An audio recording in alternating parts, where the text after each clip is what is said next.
Dime tu verdad, baby, ella te está sacando. Tú no sabes cómo estoy sufriendo, eso te lo tengo que decir.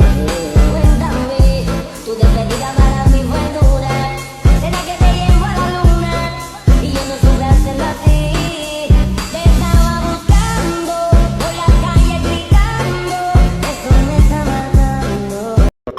Assalamualaikum warahmatullahi wabarakatuh. Saya sebagai pemateri pertama akan menjelaskan tentang proposisi bersyarat atau implikasi. Proposisi bersyarat adalah hubungan dua pernyataan sebagai sebab dan akibat. Implikasi yang memiliki bentuk jika P maka Q, di mana P adalah premis dan Q adalah konklusi. Proposisi ini menyatakan hubungan logis antara dua pernyataan, di mana kebenaran Q tergantung pada kebenaran P. Dan ini adalah contoh dari implikasi. Jika hari ini tidak hujan, maka Doni datang ke rumah Susi. Begini tabel kebenarannya. Di sini kita akan membahas tabel kebenaran yang pertama. Dimulai dari pernyataan yang pertama, P-nya benar, Q-nya benar. Pernyataannya, jika hari tidak hujan, maka Doni datang ke rumah Susi. Pernyataan ini benar karena Doni berjanji akan datang ke rumah Susi ketika hari tidak hujan. Pernyataan yang kedua, P-nya benar, Q-nya salah. Pernyataan ini salah karena jika hari tidak hujan, Doni tidak datang. Pernyataan ini salah karena Doni mengingkari janjinya kepada Susi. Pernyataan yang ketiga, P-nya salah, Q-nya benar. Pernyataannya benar. Karena jika hari hujan, maka Doni datang. Pernyataannya benar karena walaupun harinya hujan, Doni tetap menepati janji kepada Susi untuk datang ke rumahnya. Pernyataan yang keempat, P-nya salah, Q-nya salah. Pernyataannya benar karena jika hari hujan, maka Doni tidak datang. Pernyataannya ini benar karena jika hari itu hujan, maka Doni tidak bisa datang ke rumah Susi. Baiklah, sekian pembahasan materi implikasi kali ini. Terima kasih dan assalamualaikum warahmatullahi wabarakatuh. Varian proposisi bersyarat. Yang termasuk dalam varian proposisi bersyarat adalah converse, inverse, dan kontraposisi. Nah, yang pertama converse merupakan perubahan dari satu sistem ke sistem lainnya. Jadi converse ini merupakan keterbalikan proposisi implikasi yang dimana jika P maka Q, dikatakan converse apabila jika Q maka P, atau dengan pernyataan yang dibalik terlebih dahulu, yaitu jika Q maka P disebut converse dari PQ. Teman-teman bisa melihat tabel kebenaran converse. Nah, yang kedua ada inverse, yaitu pembalikan susunan dari susunan yang lazim. Dalam artian inversi ini terdapat lingkaran atau negasi yang dimana kita mengeterbalikan pernyataan atau proposisi yang diinginkan dengan notasi sebagai berikut. Maka jika P maka Q disebut inverse apabila negasi P maka negasi Q, atau sebaliknya, negasi P maka negasi Q disebut inverse apabila P maka Q. Teman bisa melihat tabel kebenaran inverse pada berikut ini. Dan yang ketiga ada kontraposisi. Dan selanjutnya kontraposisi ini misal kita tarik suatu kesimpulan apabila notasi negasi Q jika negasi P, dia akan disebut kontraposisi apabila notasinya P maka Q.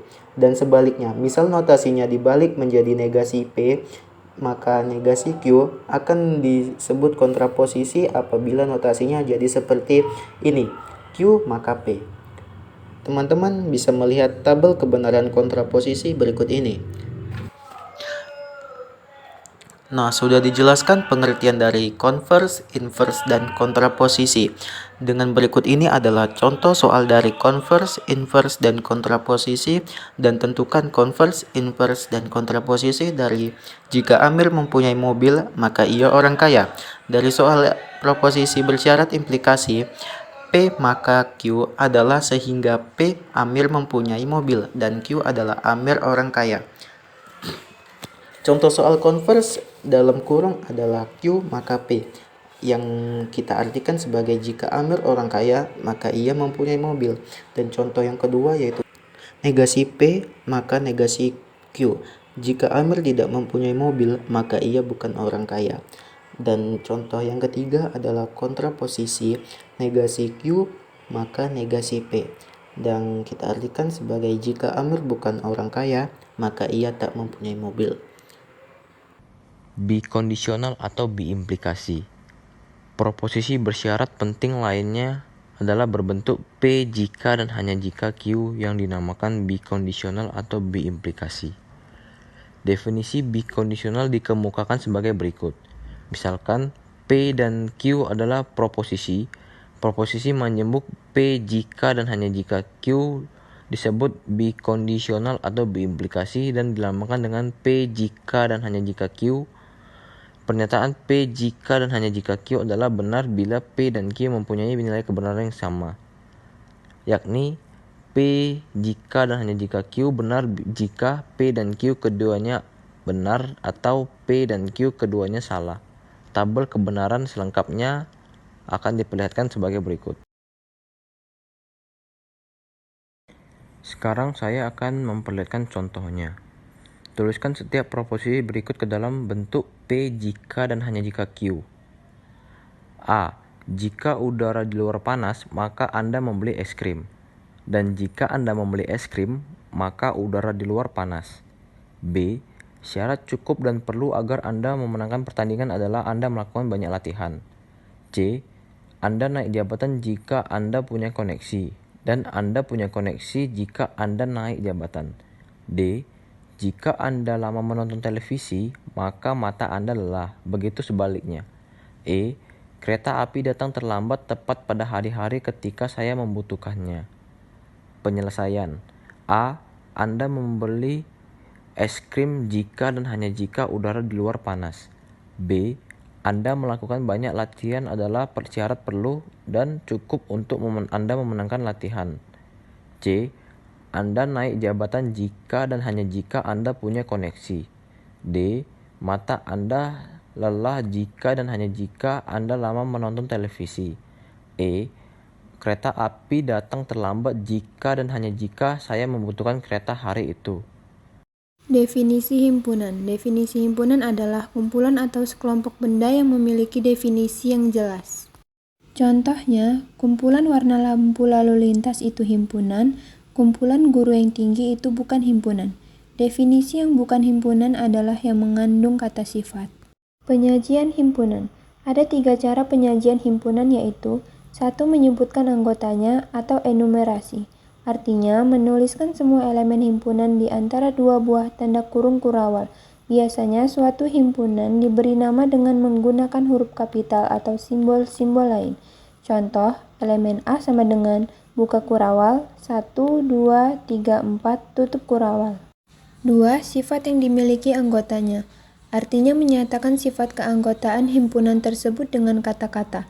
Contoh, A adalah himpunan semua bilangan ganjil yang lebih dari 1 dan kurang dari 8. 3. Notasi pembentukan himpunan. Cara menyatakan elemen-elemen himpunan dalam bentuk ekspresi matematika atau kalimat. Contoh, himpunan A sama dengan buka kurawal X per X lebih kecil dari 6 dan X elemen asli tutup kurawal. Jadi, yang termasuk dalam himpunan A itu adalah bilangan asli yang kurang dari 6. Irisan himpunan A dan B adalah himpunan yang beranggotakan X di mana X adalah anggota dari himpunan A dan X juga merupakan anggota dari himpunan B. Nah, sekarang kita lihat hal yang belum kita ketahui sebelumnya. Himpunan A adalah 1, 3, 5, 7, dan 9. Sedangkan himpunan B adalah 2, 3, 5, dan 7. Kita lihat mana anggota-anggota himpunan dari A dan B yang bersekutu atau sama yang ada 3, 5, 7. Jadi, anggota dari himpunan atau irisan himpunan A dan B adalah 3, 5, 7. Kemudian, jika kita buat dalam diagram Venn, irisan himpunan A dan B itu adalah di bagian yang berimpit atau jika kita arsir di bagian yang ini ya. Ini adalah irisan himpunan A dan B. Jelas ya teman-teman? Baiklah teman-teman, sekarang kita lanjut ke operasi himpunan yang kedua, yaitu gabungan himpunan A atau B. Jadi, himpunan yang anggota-anggotanya terdiri dari anggota himpunan A atau himpunan B. Jadi, jika kita notasikan himpunan A dan B adalah himpunan yang beranggotakan X, di mana X adalah anggota A atau X anggota B. Gabungan himpunan A dan B berarti anggotanya adalah 1, 2, 3, 5, 7, dan 9. Kemudian, jika kita buat dalam bentuk diagram Venn, maka bagian dari gabungan himpunan A dan B adalah bagian yang kita arsir ya teman-teman. Baiklah, sekarang kita lanjut ke operasi himpunan yang ketiga, yaitu selisih himpunan, atau sama seperti dengan pengurangan ya teman-teman. Jika kita notasikan, maka selisih himpunan A kurang B sama dengan himpunan yang beranggotakan X, di mana X adalah anggota A dan X bukan anggota B. Kita lihat himpunan di atas mana dari anggota A yang tidak termasuk dari anggota B. Jelas ya, di situ ada 19, maka selisih A kurang B sama dengan anggotanya adalah 19. Lalu, jika kita buat bentuk diagram Venn-nya, maka A kurang B itu adalah yang diarsir. Yang diarsir merah ya teman-teman. Lalu, bagaimana B kurang A? Apakah sama dengan A kurang B? Beda ya. B kurang A adalah himpunan yang beranggotakan X, di mana X itu adalah anggotanya B, tetapi bukan anggotanya A. Jadi, anggota dari selisih himpunan B kurang A adalah 2. Oke, sekarang kita bahas operasi himpunan yang terakhir, yaitu komplemen himpunan pangkat C atau aksen. Jadi teman-teman, jika kita notasikan A komplemen, himpunan yang beranggotakan X, di mana X bukan anggota A dan X adalah anggota S, atau himpunan semesta. Jadi, kita lihat hal yang di atas. Maka A komplemen sama dengan himpunan beranggotakan X, di mana X bukan anggota A dan X adalah anggota S, atau himpunan semesta. Maka himpunan beranggotakan 2, 4, 6, dan 8, dan bagian yang diarsir adalah komplemen himpunan ya teman-teman. Sampai sini udah paham?